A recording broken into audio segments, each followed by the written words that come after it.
At the end of the last lecture, we find the Cartesian theater transformed but intact. The external world has shattered into the arbitrary, disconnected tiles of the Humean mosaic. To create sense out of this chaos, the Kantian transcendental self projects cause, sequence, and order onto phenomenal experience. But the world beyond our mental categories becomes incomprehensible, alien, and unknowable. Part of the point of the story is to show how optional each one of these steps was. If Descartes had been more outgoing and spent less time in his armchair, we might have an entirely different common sense understanding of what sort of thing a mind is now. Even where the conclusions might seem dubious, the methodologies have survived. Consider Descartes' method of placing entire classes of belief under a logical microscope to search for the tiniest flaws to undermine the whole. We can see this method at work in the way that Edmund Gettier demolishes justified true belief, and with it the dream of Enlightenment certainty. By exposing a tiny loophole, seemingly trivial in itself, Gettier brings down 2,000 years of philosophical consensus about justification.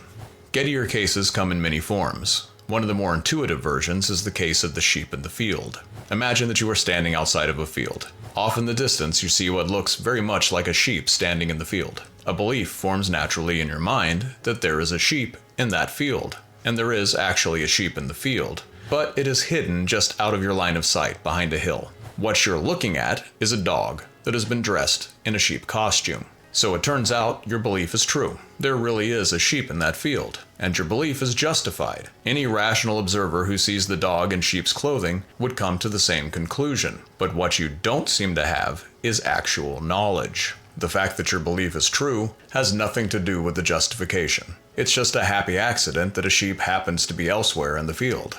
What this demonstrates is that you can have impeccable reasons for believing that something is true, and yet fall short of knowing it. Possessing justified true belief, it turns out, does not qualify as a sufficient condition for establishing knowledge. Something else is needed. This brings us to the present quest in epistemology, to figure out what that something else is. Robert Nozick suggests that the missing ingredient is sensitivity to truth. A belief is sensitive to truth to the extent that, if the world were different, our belief would be different. If there were no sheep in the field, nothing hidden behind the hill, would you still believe that there is a sheep in the field? Nozick's answer is yes. The disguised dog would still lead you to the same belief. Changing the world doesn't change the belief. Therefore, the belief is not truth tracking. It's not sensitive to actual facts about the world. Or maybe the problem is the assumption that justification must map onto some sort of foundational certainty in the world. This assumption, shared by both rationalists and empiricists, is known as foundationalism. An alternative view might suggest that a belief is justified not by its foundations, but by its coherence with other beliefs. Coherentist theories of justification argue that a belief is justified to the extent that it fits or fails to fit within a wider network of mutually supporting beliefs.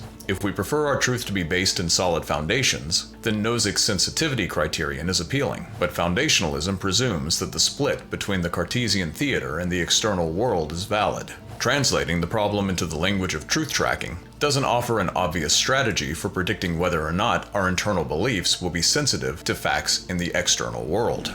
Susan Haack leverages the strengths of both foundationalism and coherentism in a view that she calls Foundherentism. Consider the puzzle of justification through the metaphor of a crossword puzzle. To complete a crossword, you start with the evidence of the crossword clue. That is your foundation. But the correct answer must also fit within the intersecting network of crossword rows and columns. Haack argues that justification works in a similar way. A belief is justified to the extent that it is both grounded in good evidence and that it is accepted as coherent rather than rejected as incoherent by our existing web of beliefs. But it isn't clear that adding a coherence criterion adequately addresses our concerns about foundationalism. Miasma theory appeared to be a coherent network of beliefs for the medical community of Semmelweis's time, but we now understand that theory to have been false. The crossword puzzle appears to have selected the wrong answer in that case. Linda Zagzebski's virtue epistemology shifts the conversation into a more practical register by identifying conscientiousness as the missing component to knowledge. We can read the Semmelweis case through Zagzebski's account of the myth of Cassandra. Like Cassandra, Semmelweis was doomed to possess life-saving knowledge and yet unable to convince others of its truth. Because Semmelweis was conscientious, because he cared about the truth, He was isolated from his epistemic community, unable to translate his knowledge across an incommensurable paradigm. This misalignment between the epistemic obligations of Semmelweis and those of the authorities of his time eventually cost him his freedom and his life. Virtue epistemology moves us away from the foundationalist and coherentist frameworks and shifts our focus onto the practical obligations that caring about the truth imposes upon conscientious subjects. The recognition that affect and emotion play a role in our relationship to knowledge seems to wear away a bit at the walls of the Cartesian theater. Care and obligation seem to possess an embodied concreteness that talk of foundations in either reason or experience lacks. And this account also underscores the importance of power in epistemic relationships. Michel Foucault coined the term power knowledge to emphasize the ways in which what shows up as knowledge is a function of who controls the power of knowledge production.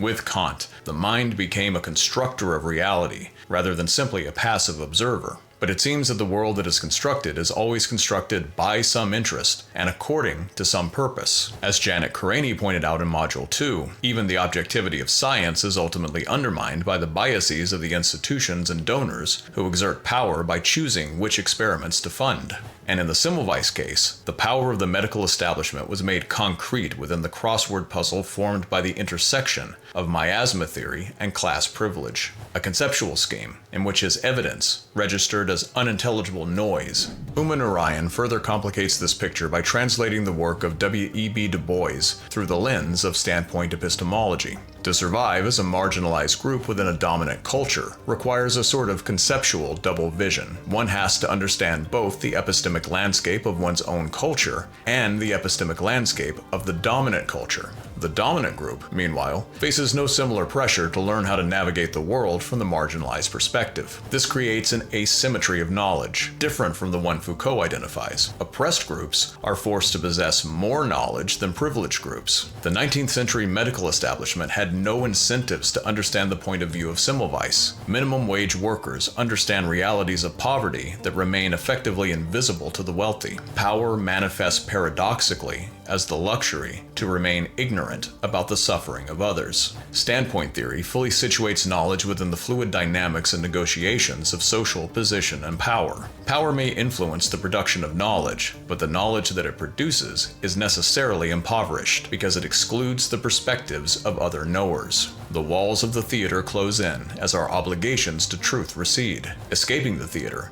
only shows up as a live possibility for those who don't benefit from being inside. And that is perhaps the crucial point. The modern conception of knowledge was constructed by specific individuals from specific cultures and classes over the course of centuries. The Cartesian theater and the Humean mosaic were constructed within the Western philosophical tradition to address specific historically contingent questions about the foundations of knowledge. Descartes divided the mind from the world. Locke projected the world inside the mind. Hume extracted all meaning and connection from the representation, and Kant made the Western mind itself the subject and object of its own investigation.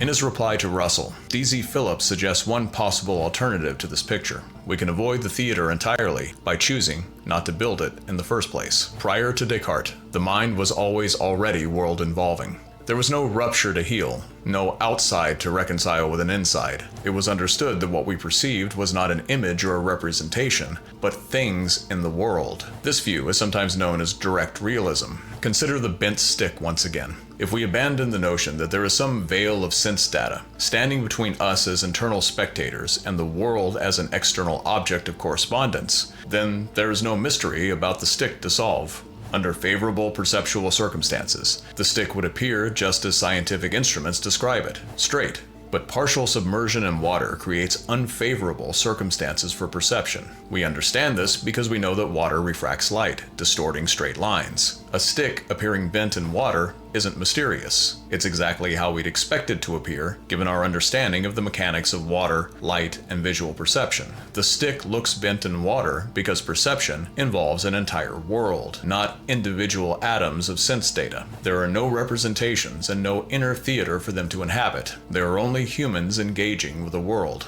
And maybe knowledge is better understood as a practice, as a way of engaging more or less skillfully with that world. Does recasting knowledge as situated and perspectival abandon the search for truth altogether? only if we assume knowledge requires the transcending of all perspectives. But there is no truly objective view from nowhere. Knowledge is inextricably embodied, embedded, and situated within complex social matrices. The supposedly universal subject dissolves into a multitude of situated knowers whose collective perspectives offer a conceptually richer world picture. Questions of knowledge are always already questions of power, identity, and justice. Epistemology is thus a necessarily political project. When we abandon the myth of the disconnected universal knower, we realize that knowledge doesn't represent the world, it participates in its creation. We are all, always already, engaged in the collective construction of reality. We can choose to reproduce the narratives we are given, or we can choose to confront, with open eyes, the question of what sort of world we ought to create. And that's it for now for epistemology. In the next module, we will turn to metaphysics and the philosophy of mind. And I'll see you there.